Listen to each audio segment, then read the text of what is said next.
کہ مسجد کی بربادی صرف یہی نہیں ہے کہ اس کے دیواروں کو منہدم کر دیا جائے، اس کی عمارت، اس کے ڈھانچے کو نقصان پہنچا دیا جائے، یہ ہے اس کے یہ بھی منہدم کرنے میں ہے، یہ بھی اس کی بربادی کا ایک حصہ ہے، لیکن اللہ کی عبادت اور اس کے ذکر اور شریعت کو قائم کرنے سے روک دیا جائے، یہ بھی بربادی کرنا ہے۔ جیسے کہ اوپر کی آیت میں فرمایا کہ آباد کس کو کرنا ہے؟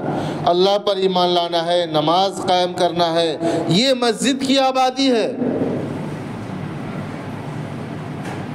اور اس کے مخالفت میں جو بربادی ہے، جو نماز قائم نہیں کی جائے، اللہ کے ذکر کرنے سے روک دیا جائے، اللہ کے احکامات کو سے پورا نہ کیا جائے، ہونے دیا جائے، یہ مسجد کی بربادی میں شمار کیا جائے۔ یہ صافی خرابیہ میں یہ لوگ بھی شامل ہیں۔ حضرت عائشہ رضی اللہ تعالیٰ عنہ فرماتی ہیں کہ امر رسول اللہ صلی اللہ علیہ وسلم ببناء المساجد فی الدور ان تنظف و تطیب، کہ رسول اللہ صلی اللہ علیہ وسلم نے مسجدوں کی تعمیر کا حکم دیا اور اسے صاف ستھرا رکھا جائے، اسے پاکیزہ رکھا جائے، وَأَن تُطَيَّبَ، اس میں خوشبو کیا جائے، خوشبو کا اہتمام کیا جائے۔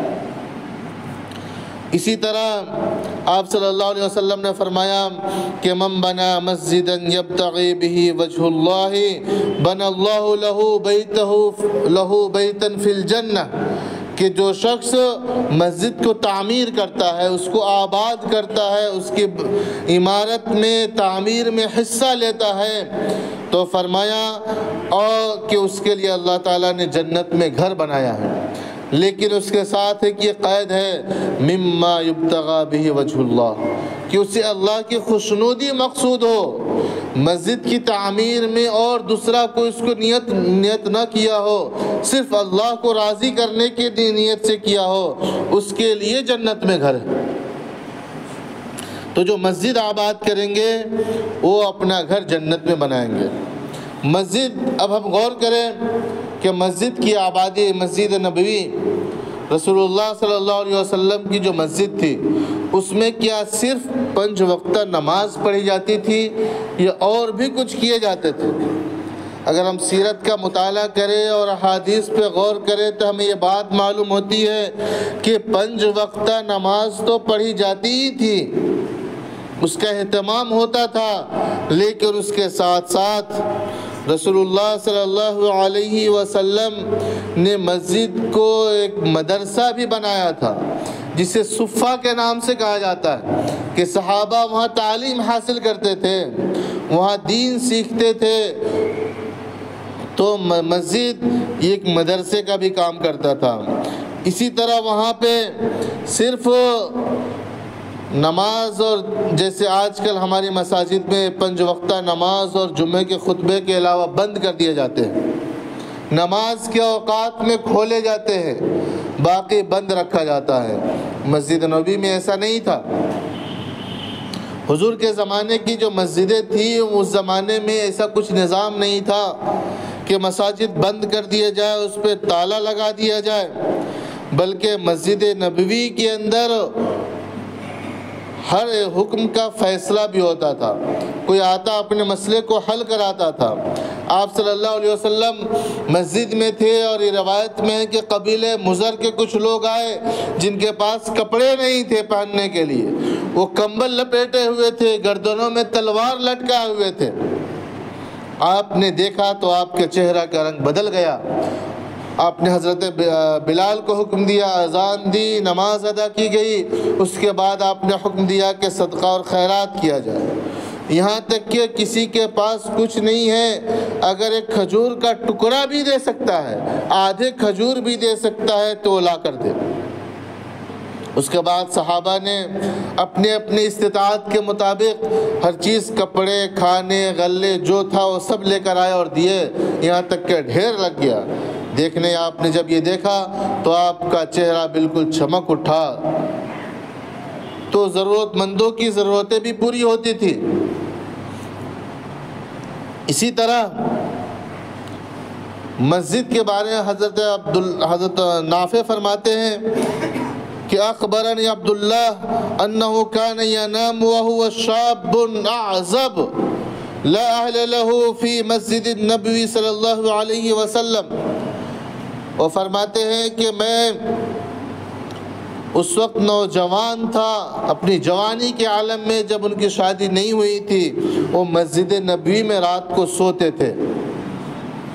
تو مسافرین کے قیام کا جگہ بھی تھا، ٹھہراؤ تھا، جگہ ان کے لیے کوئی ہر طرح کی سہولتیں تھی، اور وہاں کے کھانے پینے کا انتظام بھی وہاں کی مسجد کے اطراف والے کرتے تھے. آپ صلی اللہ علیہ وسلم کے گھر سے بھی مسافرین کے لیے کھانا جاتا تھا، صحابہ کرام بھی لا کر دیتے تھے. اور حضرت نافع فرماتے ہیں حضرت عبداللہ ابن عمر، حضرت عمر تو وہاں کے رہنے والے تھے، لیکن مسجد میں عبداللہ ابن عمر سوتے تھے. تو اس طرح مسجدوں کو مقفل نہیں کیا جاتا تھا. مسجدوں سے بہت سارے اپنے سماجی کام بھی کے لیے جاتے تھے اور مساجد میں ہوتے تھے. لیکن آج ہماری مسجدوں کی حالت کیا ہو چکی ہے؟ کیا ہم اس صعافی خرابیہ میں شامل نہیں ہیں؟ کیا وہ تمام چیزوں کو ہم بند کر دے رہے ہیں؟ وَمَنْ أَظْلَمُ مِمَّنْ مَنَعَ مَسَاجِدَ اللَّهِ أَنْ يُذْكَرَ فِيهَا اسْمُ اللَّهِ.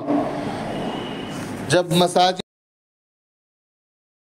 رہیں گی تو پھر جو یہ حدیث میں آیا کہ فی الظلم، کہ وہ مشائین فی الظلم، کہ راتوں میں مسجدوں میں جانے والے وہ کب نکلیں گے؟ تو مسجدیں بند پڑی.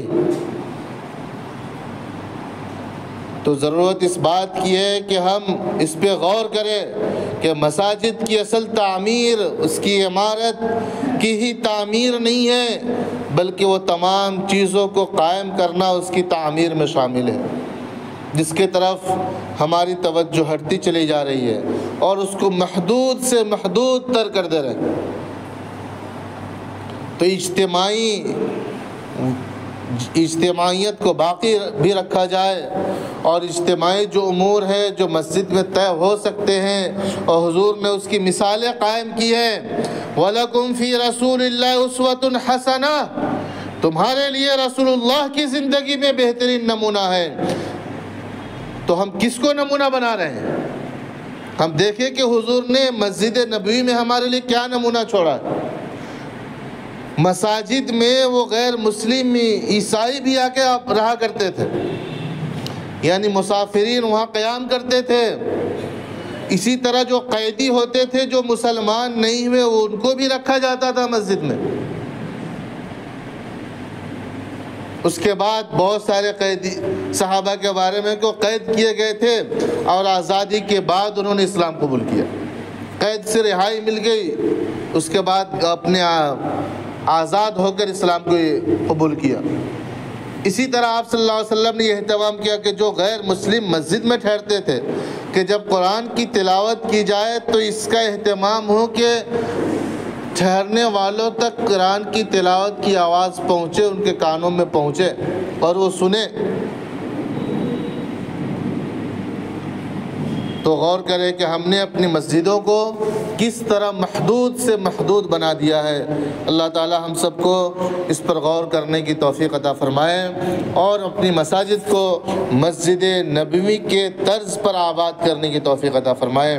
آمین. وآخر دعوانا الحمدللہ رب العالمین.